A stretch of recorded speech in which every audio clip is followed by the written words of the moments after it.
Good morning all. Today I'm going to unbox this Nikon Coolpix S9900, which I'm hoping will be my replacement YouTube camera for the Nexus 4 phone, which I currently use to make my videos. So I just went down to PC World this morning and bought this. It was £179. Let's take a look at a few things on the box. First thing is I've registered my camera for an extra 12 months guarantee. That's pretty cool. 16 megapixels sensor, back illuminated, a wide 30 times zoom. Now that's a monstrous optical zoom, and it really is 30 times. It's quite astounding, and it works pretty well with the anti-vibration techniques. There are two. It's a hybrid system using both mechanical and electronic to produce quite a stable image even at the full zoom. A built-in world map, that's mainly for travellers to mark where they've been, because this thing has GPS. It has GPS plus GLONASS. GLONASS is the Russian system, so by combining the two, you can get a pretty accurate fix where you are. It's got Wi-Fi for connecting to a smartphone, and NFC for, don't know, about to find out. There's a few more logos here. It's got micro HDMI or mini, not sure yet. I'm not familiar with HDMI sockets. It takes SD card, SDXC, powered by Zenrin, not sure what that is. And it's got Maps for Life here, so some mapping system, I guess. And on the back, there's just a list of what's in the box: a strap, rechargeable lithium-ion battery, charging AC adapter, which is actually just an AC to USB socket thing, a USB cable, user's manual, and warranty. So let's get it open. It's not sealed. None of the boxes in the shop were sealed, somewhat alarmingly. Okay, so big fat manual in 5 languages.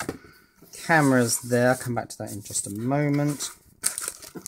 A strap. Someone mentioned that it doesn't have a locking piece on it, so it could slip off your wrist.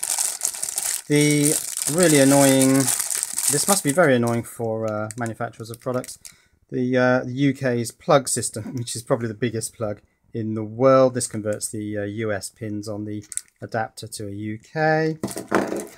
Here is the USB adapter, I think. Yeah, with the US 2-pin thing and a USB outlet there. And the other thing is, looks like a standard USB lead, type A to micro.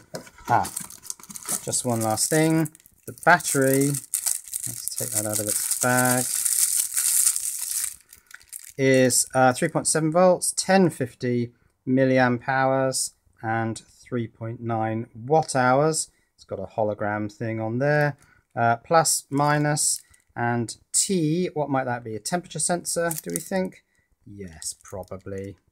Right, here's the camera. Now I'm looking at the back of the camera, because on the back is what I think is probably the best feature that this camera has, particularly at this price range, £179.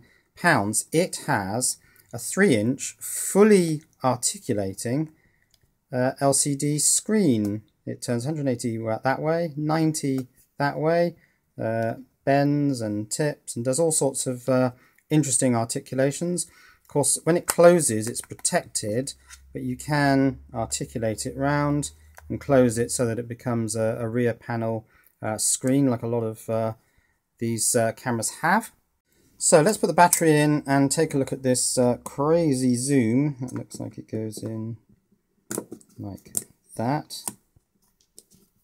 Okay, switch the thing on. Is that on? Yes, the green LED is on. Is the lens going to come out? Well, not at the moment. Well, perhaps I need to do some basic setup, so I'll go English. Okay. Choose time and set date and time. Choose time zone. No, I don't think I'll bother with that. Oh, there goes the lens. Okay, good. Well, that's a start. Now, this is quite a compact camera. You can see from my cutting mat that it's about 4 centimeters thick. But when I switch it on, the lens comes way out, and if I zoom in, it comes way out even more. It's absolutely massive. This 3-section lens is a 30 times zoom.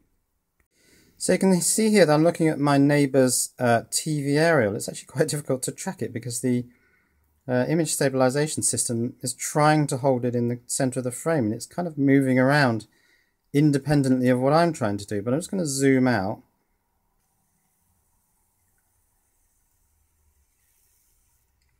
It is a really big zoom ratio. Now, what other fun things are there on here? Well, if you press this button on the side, the map button, you get a world map which you can scroll around. Now, I'm pretty sure this works in conjunction with the GPS receiver on the top here. It's not going to work indoors, but that would show where you've been, and also apparently points of interest. Also, we have the flash, which is just on a spring, and it's strangely articulated so that it fits in there, and it just mechanically releases when you slide that little lever there. So that's really it for the moment. This was intended just as an unboxing and a very brief first look at this camera. Now I'm going to do a series of mini reviews, so as I sort of work out each feature in some depth, I'll review just that feature. I don't think it makes sense to do an entire review of this camera, because if I'm to cover everything, it would take an hour probably. So I'll cut that up into little mini reviews. I'll review each separate element separately. But there it is for the moment. That's the unboxing of the Nikon Coolpix S9900. Cheerio.